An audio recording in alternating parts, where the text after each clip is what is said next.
ఉమ్మడి అనంతపురం జిల్లాలో గ్యాస్ కొరత తీవ్ర రూపం దాల్చింది. వంట గ్యాస్ సరఫరా నిలిచిపోవడంతో హోటల్స్, రెస్టారెంట్లు నడపడం యజమానులకు భారంగా మారింది. ఇప్పటికే పలు చోట్ల వ్యాపారాలు తాత్కాలికంగా మూతపడగా వాటిపై ఆధారపడ్డ వంట మనుషులు, సర్వర్ల జీవనోపాధి ప్రశ్నార్థకంగా మారింది. ఉద్యోగాలు ఎక్కడ పోతాయని కార్మికులు తీవ్ర ఆందోళన చెందుతున్నారు. దీనిపై మరింత సమాచారం మా ప్రతినిధి రవితేజ అందిస్తారు. ప్రభావంతో దేశవ్యాప్తంగా కూడా హోటల్స్, రెస్టారెంట్స్ మూతపడే పరిస్థితికి వచ్చింది. తీవ్రమైన గ్యాస్ కొరతతో కూడా ఉమ్మడి అనంతపురం జిల్లా వ్యాప్తంగా ఉన్న హోటల్స్ ఇప్పటికే మూతపడిన పరిస్థితి కనిపిస్తుంది. అయితే ఇక్కడ పనిచేస్తున్న కొంతమంది హోటల్ నిర్వాహకులతో పాటు అక్కడ హోటల్స్ తో పనిచేస్తున్న వివిధ కార్మికుల పైన కూడా ఈ ప్రభావం చాలా తీవ్రంగా కనిపిస్తుంది. ప్రస్తుతం మనం అనంతపురం నగరంలోని ఒక హోటల్లో ఉన్నాం. ఇక్కడ చూస్తే కన్నా ఎంతో మంది వర్కర్లు పదుల సంఖ్యలో ఇక్కడ ఈ హోటల్ నిర్వహణ పైన ఎంతో మంది ఆధారపడి జీవిస్తున్న పరిస్థితి. అయితే ఇక్కడ కొంతమంది వంట మాస్టర్లు ఉన్నారు, అలాగే ఇక్కడ ఈ సెక్షన్ లో పనిచేసే వాళ్ళంతా ఉన్నారు. అడిగి తెలుసుకున్నాం. బ్రదర్, చెప్పండి, ఈ రోజు హోటల్స్ గ్యాస్ కోర్ట్ ద్వారా హోటల్స్ మూసివేస్తున్నారు. అయితే దీని ప్రభావం మీ మీద ఎంత మేర పడబోతుంది? చాలా ఉందండి. ఫస్ట్ ఆఫ్ ఆల్ నమస్కారం అండి అందరికి. ఈ రోజు మీడియా ముందుకు రావడానికి పెద్ద కారణమే ఉందండి. ఆ కారణం ఏంటంటే గ్యాస్ గ్యాస్ గ్యాస్ ఆ గ్యాస్ ఎందుకు వచ్చిందో ఏమో తెలియదు, కానీ గవర్నమెంట్ ఏ నిర్ణయాలు తీసుకుంటారో మాకేం తెలియదు, కానీ మేమైతే చాలా ఇబ్బంది పడుతున్నామండి. మేము హోటల్స్ ని నమ్ముకొని ఉన్నామండి. ఓనర్ గారు వచ్చేసి హోటల్స్ గ్యాస్ రాకపోతే హోటల్స్ బంద్ చేస్తామంటున్నారండి. మేము హోటల్స్ 20 ఏళ్ళ నుంచి హోటల్స్ నమ్ముకొని ఉన్నాము. మేము ఈ వర్క్ లేకపోతే మేము ఏ వర్క్ చేసుకోలేము. సో కాబట్టి ఓనర్లు దృష్టిలో పెట్టుకొని కాకుండా మమ్మల్ని దృష్టిలో పెట్టుకొని మాకు గ్యాస్ సప్లై చేస్తారని మేము ఆశిస్తున్నామండి. అంతేకాదండి, ఇక్కడ 40 మెంబర్స్ స్టాఫ్ దాకా ఉన్నామండి.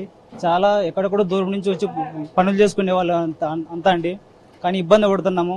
మాకైతే చాలా ఇబ్బంది పడుతున్నాం. మెయిన్ సోర్స్ మాకు ఇదే హోటల్, ఇది తప్ప మేము ఏది లేదన్నమాట. కారణం గ్యాస్ అండి. దీన్ని ఆసరా తీసుకొని గవర్నమెంట్ మాకు సహకరిస్తుందని, మాకు హెల్ప్ చేస్తుందని మేము ఆశిస్తున్నామండి. అంటే ముఖ్యంగా మీరు ఎక్కడి నుంచి వచ్చారు, ఇక్కడ ఎన్నేళ్ళుగా పనిచేస్తున్నారు? అంటే ఈ పని పూర్తిగా హోటల్స్ బంద్ అయితే మీ కుటుంబ పరిస్థితి ఎలా ఉండబోతుంది? ఒకటే చెప్తానండి, హోటల్ కింద బంద్ అయితే మేము రోడ్డు పాలు కావాల్సిందే తప్ప మాకు వేరే ఆప్షన్ లేదండి. ఎందుకంటే గత 20 సంవత్సరాలు మేము హోటల్నే నమ్ముకున్నాం, హోటల్లోనే పనిచేస్తున్నాం. మాకు హోటలే లైఫ్, మా ప్రొఫెషన్ ఇదండి. మేమేం పెద్ద చదువుకోలేదు, ఏదో వర్క్ నేర్చుకున్నాము, హోటల్లో వచ్చి బతుకుతున్నాము. దానికి కారణము మా ఓనర్ గారు. గత 20 ఏళ్ళ నుంచి అంతా ఇక్కడే వర్క్ చేసుకుంటూ ఉన్నారు. అదే గ్యాస్ ఇప్పుడు ఇబ్బంది వల్ల మూసేస్తాము అంటున్నారండి. మూసేస్తే మేమంతా రోడ్డును పడవలసి వస్తుందండి. అందుకు మేము గవర్నమెంట్ రిక్వెస్ట్ చేసుకుంటున్నాము. మాకు కొన్ని హోటల్స్కు, అన్ని హోటల్స్ కాకపోయినా కొన్ని మెయిన్ హోటల్స్కి సప్లై చేస్తారని ఆశిస్తున్నామండి. ఇక్కడ మరికొంతమంది మాస్టర్ ఉన్నారు. అన్న, చెప్పండి, మీరు అసలు ఇక్కడ ఈ హోటల్ ఎంతకాలంగా పనిచేస్తున్నారు? సడన్ గా ఇప్పుడు గ్యాస్ కొరత ద్వారా హోటల్స్ అన్ని కూడా మూసేస్తున్న పరిస్థితి ఉంది. దీని మీద మీరు ఏం చెప్పారు? ఇక్కడ మేము 20 ఏళ్ళ నుండి ఇదే మా సార్ దగ్గర పనిచేస్తున్నాం సార్. మేము ముందు నుండి దగ్గర అంటే 30 ఏళ్ళ నుండి మాకు ఇదే పనే ఉంది. ఇప్పుడు గ్యాస్ లేని వల్ల మాకు పనులు లేకుండా ఉన్నాయి. పనులు మా ఓనర్ హోటల్ బంద్ చేస్తే మాకు పని ఇంట్లో ఉండాల్సి వస్తుంది. తినే కూడా ఇబ్బంది అయిపోతుంది. ఇంతవరకు అంటే మీరు నెలవారీగా, మీకు రోజువారీగా ఎంత కూలి అందుతుంది? ఒకవేళ ఈ పూర్తిగా బంద్ అయిపోతే మీ కుటుంబంలో ఎంతమంది ఉంటారు? ఎలాంటి ఇబ్బంది ఎదుర్కొనే పరిస్థితి? మేము వచ్చేసి 4 ఉన్నాం సార్. మా ఇంట్లో 4 అంటే ఇంట్లో 3 ఉంటారు. పిల్లలు 2 చదువుతారు, ఇంకొక ఆమె ఇంట్లో ఉంటుంది. నేను కూడా పని చేసుకోవాలా. ఇప్పుడు పని లేదంటే మేము ఇంట్లో ఖాళీగా ఉండాల్సింది వస్తుంది సార్. రోడ్డు మీద ఉండాల్సింది సార్.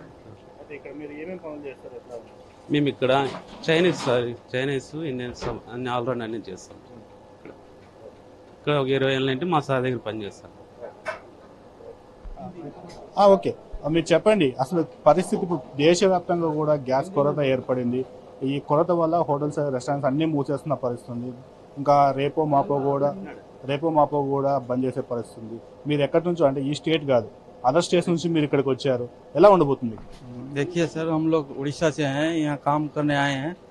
यहाँ गैस की प्रॉब्लम की वजह से होटल बंद हो रहा है, गैस नहीं मिल रहा है. अभी हम लोग काम के लिए बहुत परेशान है. अगर बंद हो जाएगा तो हम लोग किधर जाएंगे? వేరే స్టేట్ నుంచి వచ్చారు కదా, ఎలా ఉంది మీకు? హోటల్స్ క్లోజ్ అయితే పరిస్థితి? होटल बंद हो जाए तो घर में प्रॉब्लम आ जाएगा और परेशान हो जाएंगे. हम क्या करेंगे? दूसरा काम हमको मालूम नहीं है. ఇది ఇక్కడ హోటల్లో పనిచేస్తున్న కార్మికులు చెప్తున్న పరిస్థితి. ఏదైతే ఇక్కడ పూర్తిగా హోటల్స్ బంద్ అయితే మాత్రం కార్మికులు కూడా ఎంతో తీవ్ర ఇబ్బంది పడే పరిస్థితి ఉంది. ఎందుకంటే ఏపీ నుంచే కాకుండా ఇతర రాష్ట్రాల నుంచి కూడా ఇక్కడికి వచ్చి కార్మికులు ఎంతో మంది హోటల్ రంగంలో సెటిల్ అయిపోయి ఇక్కడ బతుకుతున్న పరిస్థితి ఉంది. అయితే గ్యాస్ కొరత వల్ల హోటల్స్ బంద్ చేస్తే మాత్రం వీళ్ళు కూడా వీరిన పడాల్సి వస్తుందని చెప్పేసి ఇప్పటికే హోటల్ కార్మికులు కూడా తీవ్రంగా ఇబ్బందులు ఎదుర్కొంటున్నారు. అయితే మనతో పాటు మాట్లాడారు ఇంతవరకు హోటల్స్ మాత్రం బంద్ చేస్తే మాత్రం వీళ్ళు రోడ్డు మీద పడాల్సి వస్తుంది, తమ కుటుంబ సభ్యులు కూడా పస్తులు ఉండే పరిస్థితి ఏర్పడుతుందని చెప్పేసి ఆ హోటల్లోని కార్మికులు చెప్తున్న పరిస్థితి. కెమెరామెన్ అఖిల్తో రవితేజ, మెగా 9 న్యూస్.